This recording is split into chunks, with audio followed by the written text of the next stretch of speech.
This is 5 Commercial Street in Happy Valley. It looks like any other home in the area, except for one thing. Let's go and take a look. I think you'll be pleasantly surprised.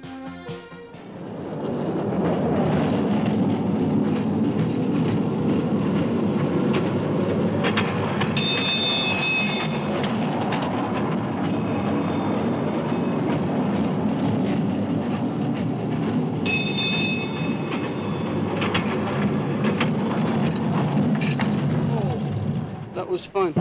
Oh, I didn't know you were looking. This is Bruce Haynes, and Bruce owns this train. Bruce, what are you doing with a train like this in your backyard? Having lots of fun. How long have you had it? Going on 30 years. 30 years, and right.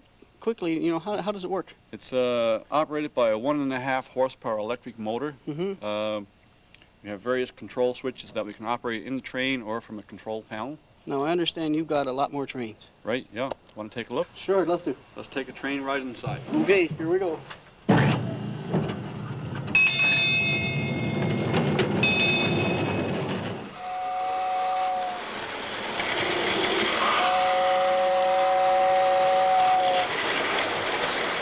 If I had to pay a collector or go to a train dealer, I would probably have to pay around $30,000.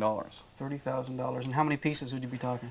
It's going on close to 300 engines like this here, different numbers, and I guess with each engine, motorized unit, there would be 3 or 4 cars such as this here.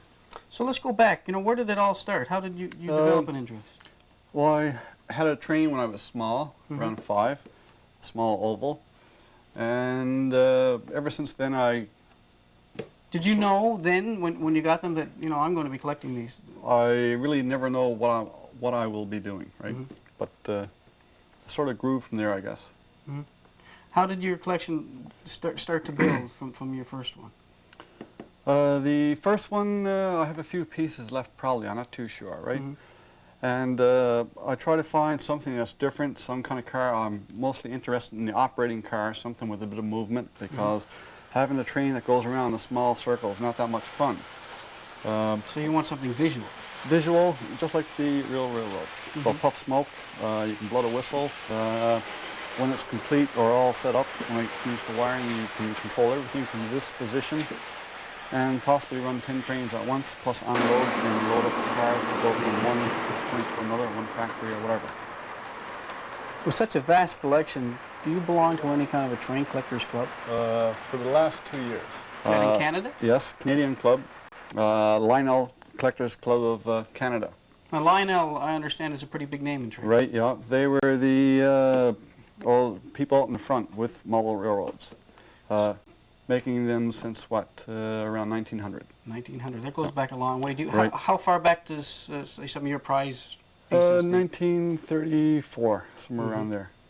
Now, you're a member of that club in Canada. Is that a big club? Would you be considered just a small member, or? Well, I have one of the largest collections, from what people say to me, on the east coast of Canada.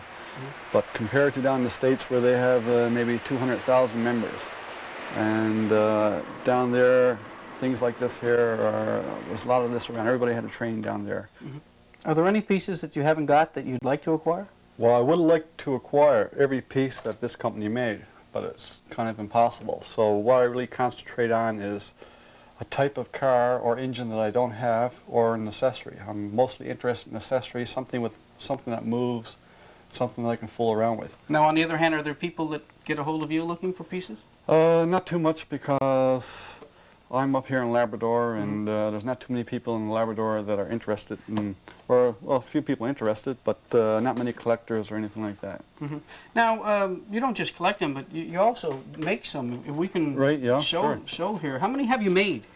Maybe 5 or 6, and none of them are really finished. Nothing is never really finished. Okay, what are we looking at here? Years ago, I never had any passenger cars. And I wanted some passenger cars, so what I usually do, I buy broken pieces for everything, and if I don't have a piece, I'll make it up myself and use the wheels and whatever. This here is made out of scrap wall paneling. There's real glass there, and I'll just put the wheels on it after. We have a finished one here. Right. So this is a box car. Now, right. This one is made Other matchsticks on the top and the wall paneling thin board. And the wheels. Wheels, right. The wheels I buy from broken sets or pieces, and every time I make one I improve it. And how many would you say you've made now so far? 5 or 6 maybe, right? Mm-hmm. Okay, Bruce, let's have a demonstration now of some of your pieces. Okay, here's a barrel loader. It was made in 1948. The logs would dump out of the car here, go on to here, and then they would be up on a conveyor belt, which would dump into another car, and which could be shipped to another factory where they would make wood products or saw it up. Mm-hmm. And what else have we got? How about one of these pieces over here? What have we got here? Okay, well, here's a sawmill that was made in 1946. Since we already loaded up our logs, we've got to bring them to the sawmill to get cut and load them on here. And we come out with pieces of plank. 2 by 8, 2 by 9. Oh, yeah. As you can see, the logs are going in. They're going to be cut over here. The finished product. That's pretty swift. Now you got a really busy yard here. Let's move down and have a look at some more. Okay.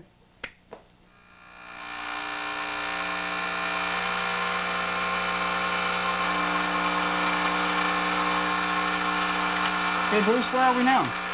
Well, we're at the barrel factory where we just delivered our lumber, which we cut from our logs.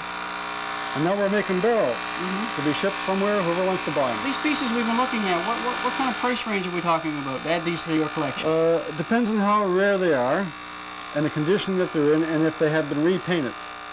Okay, if you get a piece that was in mint condition, it would be, say, a piece like this, maybe around $2 to $2.50. All right? Right. If there's any paint over it, if it was changed in any manner, it's not mint.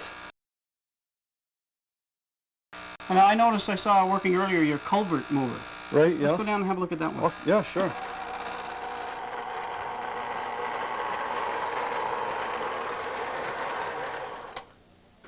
Okay, Bruce, we're over the culvert part of your yard. What happens here? Okay, well, in case we need a large construction job going on, we need some culverts for roads or whatever, and this is where we make them. Let's load it up.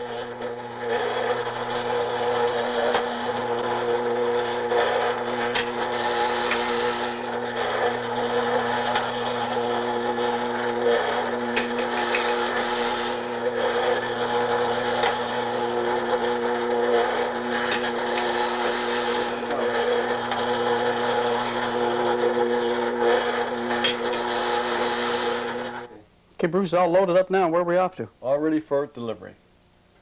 Down the Churchill Road, is it, for some culverts? Really need the culverts. What are your favorites?